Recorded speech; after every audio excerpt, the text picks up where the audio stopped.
എന്താടാ സലാം വെക്കടാ. പഴയ ഗംഗാധരനല്ല, ബന്ധുക്കാരനാ. സലാം സാബ്. മുതലാളി. മുതലാളി മുതലാളി മാറി നിൽക്കടാ, പൊതി തുടരുത്. മുതലാളി അകത്തേക്ക് കയറല്ലേ, പുറത്തേക്ക് വെക്കൂ. എടാ, അകത്തേക്ക് വെച്ച കാല് ഗംഗാധരൻ പുറത്തേക്ക് എടുക്കൂല. പിന്നെ പുറത്തേക്ക് വെക്കാൻ കാലുണ്ടാവില്ല. മാറി നിൽക്കടാ. ഞാൻ എന്റെ ബന്ധുക്കാരെയും മോനെയും കാണാൻ പോയി. മോനാ? തെറ്റിപ്പോയി. അനന്തരവൻ. അത് ഇന്നലെ വരെ. ഇന്ന് ഞാൻ അവനെ ദത്തെടുത്ത് സ്വന്തം മോനാക്കും. ആരും ഇന്ന് ദത്തെടുക്കും? അവന്റെ അമ്മാവനായ എന്റെ കയ്യിൽ നിന്ന് ഞാൻ തന്നെ ദത്തെടുത്ത് അവന്റെ അച്ഛനാവും. എന്റെ ഈശ്വര, മുതലാളി ഞാൻ പറയണമെന്ന് കേൾക്ക്. ഇപ്പൊ അകത്തേക്ക് പോകും. പറയാൻ നീ ആരടാ? അവൻ മിണ്ടി. ആര് മിണ്ടി? കൂർക്കേ? അച്ഛനാ? ഇവിടെ ഒരു ഗൂർക്കയെ കയറി അച്ഛാന്ന് വിളിക്കാൻ നാണമുണ്ടോ തെണ്ടി? മുമ്പിന്ന് എന്തൊക്കെയാണ് ഈ കൊണ്ടുവന്നിരിക്കുന്നതെന്ന് അറിയാമോ? അച്ചപ്പം, കുഴലപ്പം, ഇടിയപ്പം ഇല്ലേ?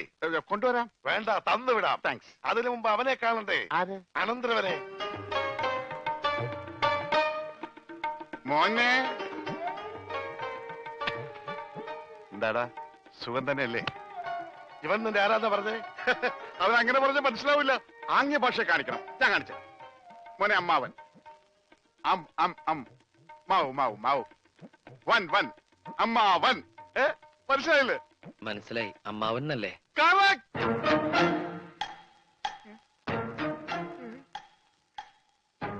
അമ്മാവന് സുഖമാണോ?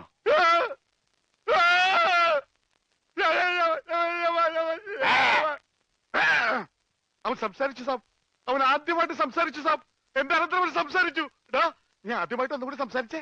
ആദ്യമായിട്ടല്ല, ഞാൻ പണ്ട് മുതലേ സംസാരിക്കും. എനിക്ക് ചെവിയും കേൾക്കാം. ഇല്ല, ഞാൻ വിശ്വസിക്കില്ല. നീ ഊമയാണ് സാബ്. അമ്മച്ചിയാണ് ഇവന് ഊമയാണ്. ഇവൻ ബദിരനാണ്, മൂങ്ങനാണ്. നമ്മളെ പറ്റിക്കാൻ വേണ്ടി ഇവൻ സംസാരിക്കുന്ന പോലെ ആക്ട് ചെയ്യണം സാബ്. എടാ, ആക്ട് ചെയ്യണം. സത്യം പറയണോ? നീ ഊമയല്ലേ? അല്ല, സത്യമല്ലേ? ഇവർക്കറിയാം. മുതലാളിക്ക് എന്നെ കടലിൽ നിന്ന് കിട്ടിയതെന്ന് ഞാൻ ഇവരോട് പറഞ്ഞു.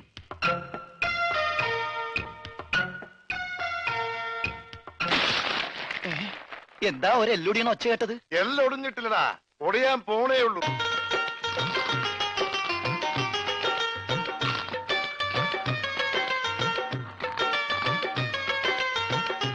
ഇനി സിക്കന്ദർ തീരുമാനിക്കട്ടെ ഇവൻ എന്താ ചെയ്യേണ്ടത്. ദേവൻ, എന്നെ ഒന്നും ചെയ്യരുത്. ഇവൻ സംസാരിക്കാൻ കഴിയുന്ന ഊമയാണെന്ന് എനിക്ക് സത്യമായിട്ടും അറിയില്ലായിരുന്നു. ഇവൻ എങ്ങനാ തന്റെ അനന്തരവനായത്? അതിപ്പോ എല്ലാ ഇന്ത്യക്കാരും എന്റെ സഹോദരന്മാരാണല്ലോ. അതിലേതെങ്കിലും ഒരു സഹോദരിയുടെ മകനായിരിക്കുമല്ലോ ഇവൻ. ആ വകയില് ഇവൻ എന്റെ അനന്തരവനാകൂലേ? ഇന്ത്യയിൽ എങ്ങനെയാണ്, പഞ്ചാബിൽ എങ്ങനെയാന്ന് എനിക്കറിയില്ല. ഏതായാലും നീയാണ് ഇവനെ ഞങ്ങൾക്ക് തന്നത്. അതുകൊണ്ട് നീ വാങ്ങിയ പണം ഇനി തിരിച്ചു തരണ്ട. അപ്പൊ പലിശ? അതും വേണ്ട.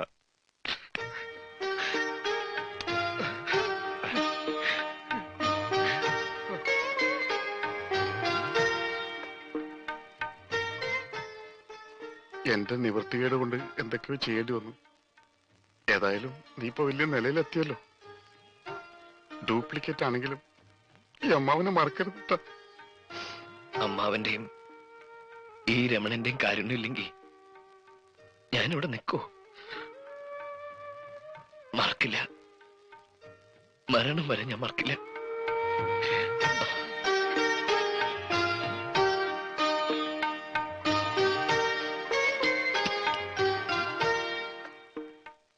ഉണ്ണിയുടെ വീട്ടിലുള്ളവർക്ക് ഒരായുഷ്കാലം മുഴുവൻ സുഖമായി ജീവിക്കാനുള്ള പണമുണ്ട് ഇതില്. ഇതവന്റെ വീട്ടിലെത്തിക്കണം. ശരി.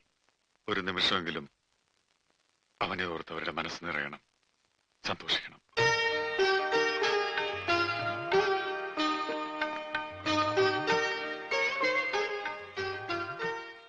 നിന്റെ വീട്ടിലെന്താ പറയേണ്ടത്? ഞാനിവിടെ ഉണ്ടെന്ന് ആരും അറിയണ്ട. അറിയാലോ, ഇനി എന്നെ തേടി അവകാശികൾ ആരും വന്നൂടാ.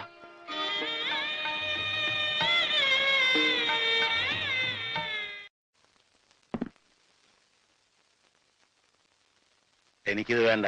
ഉണ്ണി തന്നേച്ചാണെന്ന് കരുതിയാ മതി. അവന്റെ ബിസിനസ്സിൽ നിന്ന് കിട്ടിയ ആദായമാണല്ലോ. മോളെ, നീ പറ എന്താ വേണ്ടെന്ന്. അമ്മാവൻ പറഞ്ഞതാ ശരി. നമുക്കിത് വേണ്ട. ഇതൊക്കെ കിട്ടിയിട്ട് എന്തിനാ? അതാരാ? ഉണ്ണിയുടെ ഉണ്ണിയുടെ ആരാ? വിധവയാണ്. സുജാത. അതെ, എങ്ങനെ അറിയാം? ഉണ്ണി പറഞ്ഞിട്ടുണ്ട്. എന്താ എന്താ എന്നെ പറ്റി പറഞ്ഞത്? ഇഷ്ടാണെന്നാ? അതെ. മോളകത്തേക്ക് വയ്ക്കോ. ഉണ്ണിയെ വളരെ അടുത്തറിയാമായിരുന്നില്ലേ? അവന്റെ മനസ്സെനിക്ക് നല്ലോണം അറിയാം. എനിക്കതറിയാൻ കഴിഞ്ഞില്ല. കഴിഞ്ഞിരുന്നെങ്കിൽ ഇതൊന്നും സംഭവിക്കുമായിരുന്നില്ല. വിധി അല്ലാതെ എന്ത് പറയാനാ? ഇനിയിപ്പോ അങ്ങനെ പറഞ്ഞ് സമാധാനിക്കാനല്ലേ കഴിയുള്ളൂ. അച്ഛൻ ധൈര്യമായിട്ടിരിക്കും. മരിച്ചെന്ന് കരുതി എത്രയോ ആളുകൾ തിരിച്ചു വന്നിരിക്കുന്നു. ഇന്നാള് തന്നെ ചവറയിൽ നിന്ന് മീൻ പിടിക്കാൻ പോയി 24 പേരെ കാണാതായി. ഒരാഴ്ച കഴിഞ്ഞപ്പോ 23 പേരും വന്നു. ദാ ഈ പണം സ്വീകരിക്കണം. എത്രയും പെട്ടെന്ന് ആ പെങ്കൊച്ചിന്റെ കല്യാണം നടത്തണം. ഉണ്ണിയോട് അല്പമെങ്കിലും സ്നേഹമുണ്ടെങ്കിൽ ഇങ്ങനെ വിഷമിക്കാതെ സന്തോഷമായി ജീവിക്കും. അതെ, മരിച്ചു പോയെങ്കിലും അവനൊരു നല്ല നിലയിൽ എത്തിയില്ലേ? അതോർത്തെങ്കിലും സന്തോഷിച്ചു.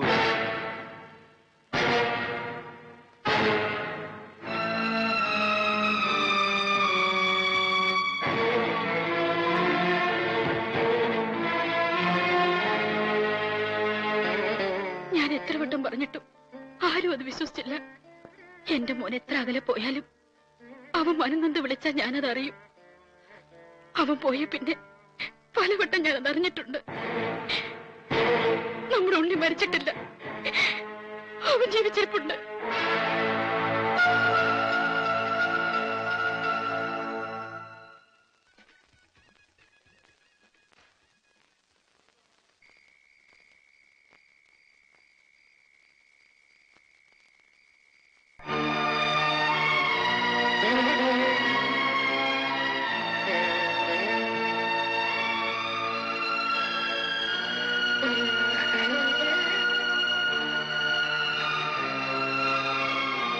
അച്ഛാ, അകത്തേക്ക് പോവാം. വേണ്ട, ഞാൻ അങ്ങോട്ടില്ല. ആരോടാ പറയാനുള്ളതെന്ന് വെച്ചാ പറഞ്ഞിട്ട് വാ, നമുക്ക് ഉടനെ പോവാ. കുറച്ചു ദിവസം കഴിയട്ടെ, ഞാൻ വരാം. പറ്റില്ല. ഈ നിമിഷം നീ എന്റെ കൂടെ വരണം. അച്ഛനാ വിളിക്കുന്നു. എന്നെ നീ ഓർക്കണ്ട. നിന്റെ അമ്മയുടെ കണ്ണീര് അതും നീ കാണണ്ട. പക്ഷെ നീ കടലിൽ ചാടിയ അന്ന് മുതല് നിന്റെ വിധവയായിട്ടൊരു പെൺകുട്ടി എന്റെ വീട്ടിലിരിപ്പുണ്ട്, സുജാത.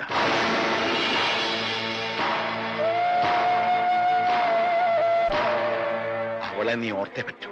അവളെ കണ്ണീര് അച്ഛാ, നിന്നെ നടക്കാൻ പഠിപ്പിച്ച കൈയായത്. ഇപ്പൊ ഞാൻ യാചിക്കുക, ഈ കൈ നീ വിടരുത്. മോൻ അച്ഛന്റെ കൂടെ വരണം. ഉണ്ണി, ഞാൻ പറഞ്ഞിട്ടില്ലേ നമ്മുടെ കൽക്കട്ടയിലെ സർവാജി. ഹലോ. ആ എന്താ ഇത്? ചടങ്ങുകളൊക്കെ തുടങ്ങാറായില്ലേ? വേഗം വാ.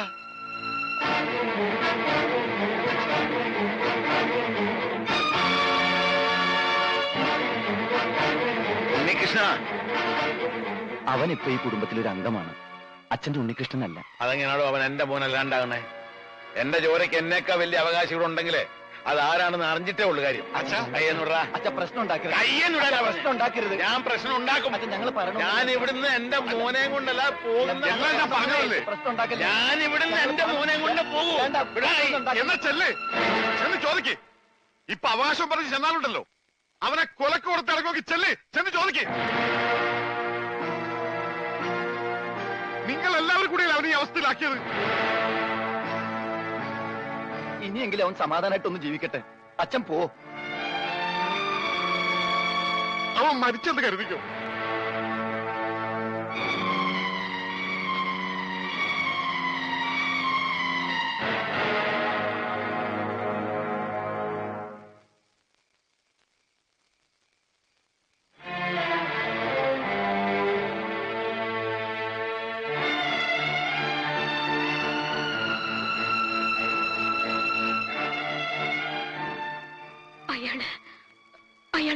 സത്യമാണോ? നമ്മുടെ ഉണ്ണി മരിച്ചവര് തിരിച്ചു വരില്ല. വരുമെന്ന് കരുതി നമ്മളൊക്കെ വിഡ്ഢികളാ. അതിലേറ്റവും വലിയ വിഡ്ഢിയാരാന്നറിയോ? നീയാ. നീ അവൻ നിന്നെ കല്യാണം ഒന്നും കഴിച്ചിട്ടില്ലല്ലോ, പിന്നെ എങ്ങനെയാ നീ അവന്റെ വിധവയായത്? ഇറങ്ങണം, ഇപ്പൊ ഇറങ്ങണം എന്റെ വീട്ടിൽ. എന്തൊക്കെയാ പറയണത്? ഇനി ഒരു നിമിഷം പോലും ഇവിടെ നിൽക്കാൻ നിനക്ക് അവകാശമില്ല. ഇറങ്ങണം. അപ്പോ താനവനെ കണ്ടല്ലേ? താൻ വിളിച്ചിട്ട് തന്റെ മോൻ വന്നില്ല അല്ലേ?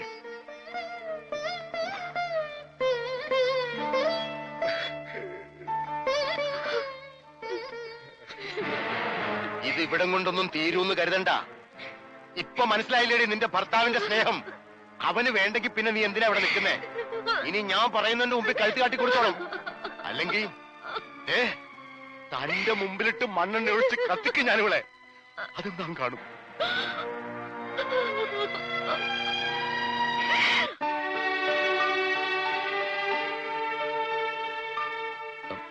ഞാൻ വീട്ടിലേക്കൊന്ന് പോവാ.